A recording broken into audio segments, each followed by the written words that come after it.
is the founder of Flow Capital. He is the winner of the Tesla Vision Award by the Tesla Science Foundation. Folks, put your hands together for Rave Mehta. Thank you, thank you. Hello, everybody. That's going to be a hard act to follow, right? I was supposed to go before her, but now here we are. So, so I'm Rave Mehta. I'm the founder of Flow Capital, Flow Labs. I'm an investor, an entrepreneur, founder. I'm also been in the political scene for quite a bit. I'm a advisory board member of Represent.us. We focus on anti-corruption laws, getting the top 3 anti-corruption laws being money out of politics, which is campaign finance reform, ranked choice voting, right? Yeah, ranked choice voting, and then anti-gerrymandering laws. So over the last 10 years, we got over 150 laws passed state by state, and this year alone, we had 6 successful states pass laws. I'm also been a senior advisor to this guy, Bobby Kennedy's campaign. Yeah, say Bobby. And a big supporter of the Maha movement, of course. So I'm gonna take you back to how I got into all this. So my background is I'm a civil engineer by trade. My family business is we've been building infrastructure in the U.S. for almost 50 years now. So roads, highways, bridges, airports. So we've been nation building for a long time. And I have this tech bug background, so I ended up spinning off and going the entrepreneurial route. And I was appointed to the Space Florida Board of Directors because we built a lot of the infrastructure around Cape Canaveral. And we had 2 years to wind down the space shuttle program and launch a commercial space sector. And if we failed at that, we then be relying on the Russians to do our launches, and nobody wanted that. So it took us 18 months, but we got this really famous launch pad called Launchpad 39A, which was where we did the lunar launches from. And the Air Force controlled that. And we finally got that over to Space Florida, which is the Florida Space Agency. And that became the beginning of our commercial space sector. We gave that to Elon with SpaceX. That was the first time we started launching on the US soil. And the rest is history, right? So, fast forward, some of the commercial stuff I've done, we had a solar energy developer we just took public this year. We had a AI therapy app that we just started releasing to companies to use as an HR benefit. So we could help scale support for mental health and wellness. And most exciting for me is we just built the first carbon neutral spaceflight company. We're using a large space balloon to take people up to space to scale the overview effect. This is the capsule that goes up. This is the inside, so it's more like a luxury space spa experience versus a rocket adrenaline junkie ride. And we just did our first test flight on Sunday, which was successful. And just to give you a sense of what it looked like. And that's the view that you get at 100,000 feet. So our mission with this is to scale the overview effect so we can change their hearts and minds of more people at a time. So what I'm most proud of, though, is this. This is a company I started back in 2016 called Rise. We were a global movement studio, and our mission was to shift culture to be more aligned with the evolution of our planet and our species and how we harmonize together. And we did this through creating global synchronized collective experiences and collective actions. So we call this culture hacking, right? So what is the goal of a movement in the first place? It's not to win the movement. Eventually, if the movement is successful, the end game is it becomes part of the culture, and the culture sustains it, right? Then regulations and laws and all that stuff doesn't matter. So that's what we set out to do. So our thesis was this. Our thesis was that in an interconnected, globalized world, where all these systems are interdependent on each other, individuals have little to no influence on making an impact on the world. However, through global synchronized collective actions and experiences, people have far more power to make any change than any corporation, government, or institution. How many people agree with that? Right. Okay, great.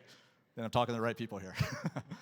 So we were leaders in this. We did a whole bunch of these global synchronized collective experiences and movements. We had over 150 partners, and we consistently organized millions of people to show up to thousands of locations around the world to do some kind of global thing together. And we had a platform that we worked with one of our partners to help people identify locations where people could show up. So this is a global peace meditation we did in 2016. This is Mexico City, people that showed up there, but this is just one city. We had 1,400 cities that had people show up. This is Trafalgar Square in London. This was International Peace Day. I call this the Great Silence. And what was interesting about this was after we had all these participants across the world, so close to 1 million people across 1,400 cities in over 80 countries, meditate exactly the same time together. I interviewed a bunch of the host cities, and they all had these fantastical stories of how they were able to organize their location and what happened in that location. And they all varied across the board. But what was interesting is a common thread they had through all of them was they never felt more connected to everybody else in the world, knowing that they're doing exactly the same thing at the same time as they were. It's like this global synchronized collective experience. The synchronicity of it created this perceptual fascia that connected everybody. That's powerful. So we did this again and again. This was a global drum circle we did out of Burning Man, and we had 500 cities synchronized to our global drum circle. We did International Women's Day, had over 1,000 women's circles around the world. But what really struck me was when we did this one, this told us that we had global organizing power. So this was cool. This was like, okay, there's something that we should be expanding on this potential. But it was this one, Standing Rock. How many people know about Standing Rock? Okay, so for those who don't know, there's an oil company that wanted to build a pipeline under the river on the Native Americans in North Dakota. It's called the North Dakota Access Pipeline. And there was a protest. This protest grew to about 10,000 people showing up on their property to help protest this. And there was a complete media blackout. The White House and everyone in D.C. had no idea what was going on or was purposely ignoring it. And the lobby on this was super strong. There was basically a battle happening on American soil between the commercial company, the oil companies, and the Native Americans. It was the wildest thing I've ever seen. So what happened, though, we did this global, after the big water battle that took place, they were water cannoning the Native Americans. It was pretty sad. We did a global synchronized collective prayer, and we broadcast that out. We had over 1,000 cities participate in that. And it was interesting because you feel the energy of the land just clear immediately after. And then you could see all these other things come out of it. The world is watching hashtag came out of this. But they still had a media blackout. No one knew what was going on. We put out this video that was a 4.5 video on social media. Now, if you know anything over like 30 seconds, nobody watches, right?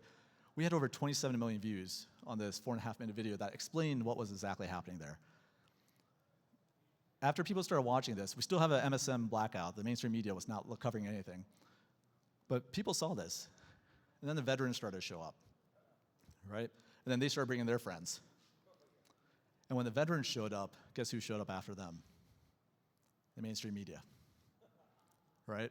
So now you have the mainstream media wondering, what's going on? What's happening here? So now we have a lot of attention, which is what we wanted. But what happens when you get a lot of attention? Legal battles. Now we start getting attacked legally, lawfare, right? So now we have a legal team on our side that's purely voluntary, going back and forth with the state on how they're legally challenging us. They're blocking supply lines. So they're blocking supply lines, so we're countering and say, hey, that's an act of war against the Sioux Nation, prepare to battle. And they back down and they say, no, we're trying to protect you, and they just kept going back and forth. But coincidentally, we were given a 10-day eviction notice to get off their property. And there was like 10,000 plus of us there. The chances of that happening was really low, but they were going to bring in, men with guns to make that happen. So coincidentally, my partner and I at the time got we got a synchronistic invitation by Obama to his Christmas tree lighting party in D.C. So we go there, and we end up meeting with one of the key people in the Secretary of Interior's office, showed him the video footage of what was happening. And he was pretty upset. He was like, wow, I had no idea this was happening. It's amazing how they had no idea. So he goes circulating around, and he goes to talk to the Army Corps of Engineers. They did not have any interest in backing down. They did a loophole around the requirements to actually allow this oil pipeline to be built. So he was a water lawyer.